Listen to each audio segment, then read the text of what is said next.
Management जुड़ रहा है, मैनेजमेंट से बातचीत करते हैं क्योंकि कंपनी के नतीजे आए थे, Q3 नतीजे आए थे। उसके अलावा कंपनी के नतीजे में अगर आप देखेंगे तो FY30 तक वो 12,000 कीज के गाइडेंस दे रहे हैं, 12,000 कीज बढ़ाकर करने वाले हैं ओवरऑल। महिंद्रा हॉलीडेज की हम बात कर रहे हैं। Q3 में हालांकि मुनाफे में गिरावट देखने को मिली है, लेबर कोड के असर का कुछ इम्पैक्ट हो सकता है कि मुनाफे में उसकी वजह से गिरावट देखने को मिली हो, लेकिन ओवरऑल क्या आउटलुक है आगे को लेकर, क्या प्लान है उनके, ग्रोथ को कैसे आगे फ्यूल करने वाले हैं, ये सारी चीजें समझनी जरूरी हैं। तो हमारे साथ कंपनी के टॉप मैनेजमेंट से इस वक्त MD and CEO Manoj Bhatt ji जुड़े हुए हैं। मनोज जी, बहुत स्वागत है आपका 18 हाउस स्वदेश पर। Good afternoon. मेरा पहला सवाल आपसे है, इस जो आपने गाइडेंस दिया है उसके ऊपर ही। आपने गाइडेंस दिया है कि आप हाइक करेंगे जो नंबर ऑफ कीज हैं आपके पास, यानी जो नंबर ऑफ रूम्स हैं आपके पास, वो 10,000 से बढ़ा के आप 12,000 पे ले जाने वाले हैं बाई FY30। तो क्या ऐसा है फैक्टर जो इस कॉन्फिडेंस को ड्राइव कर रहा है? कहां से ये कॉन्फिडेंस जो है वो ड्राइव हो रहा है, मैं ये समझना चाहता हूं आपसे। अभी आप देखें तो इस क्वार्टर में हमने अबाउट 273 कीज ऐड किए हैं और इस साल में हम अबाउट 1,000 ग्रॉस कीज ऐड करेंगे। और जो हमारी फनल है वो अबाउट 3,500 कीज है।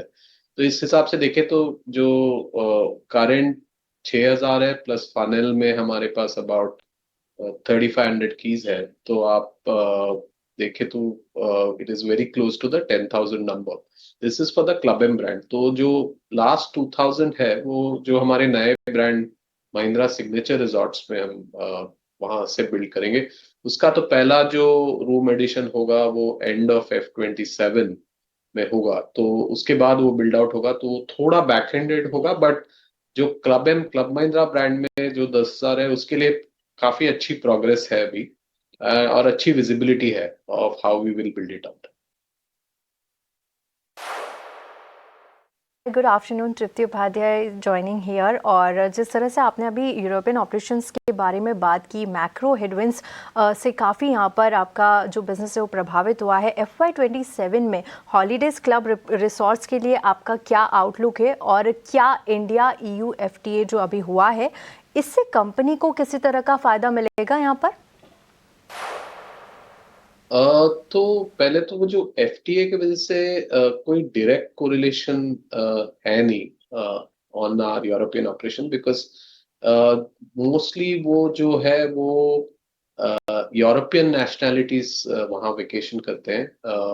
तो जो बिजनेस अगर मैं देखूं नेक्स्ट ईयर के लिए, तो नेक्स्ट ईयर जो बिजनेस है वो हम इस ईयर भी हम देख रहे हैं कि एबिट लेवल पे वहाँ ब्रेक इवन होगा। नेक्स्ट ईयर में थोड़ा बहुत इंप्रूवमेंट होगा। बट ब्रॉडली स्पीकिंग वहां पर जो फिनिश इकोनॉमी है उसमें स्लो डाउन है। और थोड़ा बहुत जो यूक्रेन रशिया के वजह से रशियंस आने बंद हुए थे वो लोकेशंस में, तो उनका भी इम्पैक्ट है। तो वो दोनों इम्पैक्ट की वजह से थोड़ा स्लो है। बट अगर ये सिचुएशन चेंज हो गई तो that operation will bounce back. But as of now हम सोच रहे हैं कि F27 में improvement over F26, but it is not going to be a substantial improvement. अभी जब हम बात कर रहे हैं तो बजट अब कुछ घंटों की ही दूरी पे है, बजट आने ही वाला है, बस अब 48 घंटे से भी कम का समय है। तो ऐसे में मैं आपसे ये समझना चाहता हूं कि बजट को लेकर, यूनियन बजट को लेकर क्या उम्मीदें आपकी हैं, आपकी ओवरऑल हॉस्पिटैलिटी इंडस्ट्री को लेकर और आपकी जो ओवरऑल ग्रोथ है उसको लेकर सरकार क्या मदद कर सकती है इस पूरे बजट में? जैसे गवर्नमेंट ने स्कीम्स अनाउंस की है टूरिस्ट डेस्टिनेशंस प्रमोट करने के लिए लास्ट बजट में भी जो अनाउंसमेंट हुआ था। आई थिंक इसमें एक अगर infrastructure specially last mile infrastructure पे थोड़ा फोकस करें। Because driving holidays are becoming very common. तो उसमें काफी ईज हो जाएगी जो कंज्यूमर्स को, जो कस्टमर्स को to actually reach these destinations. And that will really help जो टूरिज्म इंडस्ट्री ग्रोथ। और दूसरा अगर आप देखो तो बहुत सारे रेगुलेशंस अप्रूवल्स है अक्रॉस मल्टीपल बॉडीज। अगर कोई नोडल सिंगल विंडो क्लियरेंस हो, that will really accelerate development of properties. Because आज की डेट में there's a lot of time which is required for getting approvals. And that's something which if the union government can take up along with the state governments, that will be a big boost for the industry as a whole. चलिए, बहुत शुक्रिया आपका आज जुड़ने के लिए 18 house सदस्य से, और अपने नतीजों पर आपने तमाम चीजें बहुत डिटेल में बताई, उसके लिए बहुत शुक्रिया आज समय देने के लिए। चलिए राजेश जी के पास चलते हैं। राजेश